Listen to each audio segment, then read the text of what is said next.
If you're wondering what in the world is happening in the Mount Dora area real estate market in the summer of 2025, this is the video for you.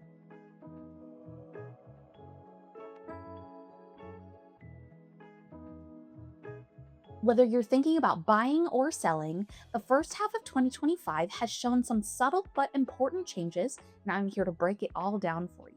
I'm Riley, your Mount Dora realtor. I release videos each week about life and real estate here, so whether you want to move in 3 weeks or 3 months, book a call with me and let's talk about your move.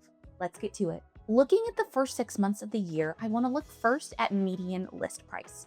And the reason I want to start here is because this is the statistic that's going to show us how sellers are pricing their properties when they first put them on the market. So we see that January kicked off with homes typically listed around 329.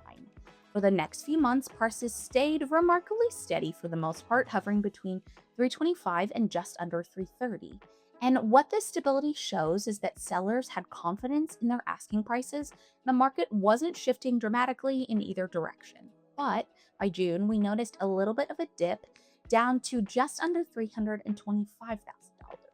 And while this is only a small change, it suggests sellers might be adjusting their expectations a little bit, possibly because buyers are a little bit more cautious or because there's competition with other homes on the market. Next is months of inventory. Now, months of inventory really helps us understand the balance between supply and demand for properties here in the area. And while inventory is high, buyers have the upper hand because there are more homes to choose from and less pressure to jump on a property quickly. So in January, we had 8 months of inventory, which definitely indicates a buyer's market. And over the spring, inventory steadily dropped to about 6 months by April and stayed there through June. 6 months of inventory usually means the market is approaching more of a balanced market instead of a seller's or a buyer's market, but it still slightly favors buyers. But this is a sign that homes are selling, although not rapidly, but buyers still have the luxury of time and choice in a market like this. Lastly, I want to take a look at days on market, which typically tells us how long a home sits before it goes under contract. Back in January, homes took around 49 days to sell on average, so about 7 weeks. By June, that timeline improved a little bit, dropping to about 42 days. So this decrease means homes are priced right and marketed well. These are the ones that are catching buyers' attention a little bit faster. However, 42 days still reflects a pretty measured pace, not a frenzy, so buyers shouldn't feel rushed, but sellers also shouldn't expect instant offers. So the question I always want to answer is this a good time to buy or sell? Buyers, let's take a look at you first. This market is still working in your favor. You have more options to consider than a hot seller's market, and sellers may be open to more negotiations because prices are still softening just a bit. But remember, inventory is slowly tightening and homes are selling a little bit faster than at the start of the year. So that means if you find something you love, it's smart to act thoughtfully, but with a little bit of urgency.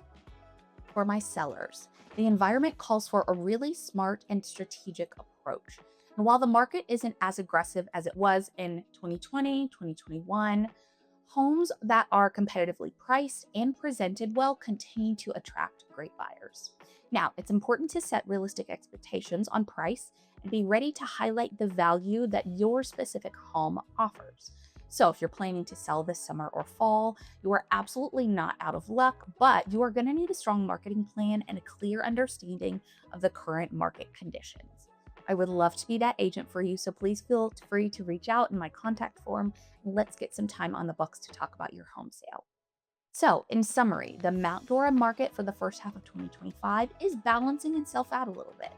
Prices are softening, inventory is easing, but still gives buyers some leverage, and homes are selling a little bit quicker than they were the first of the year. All of this to say, the best time to buy or sell is always the best time for you.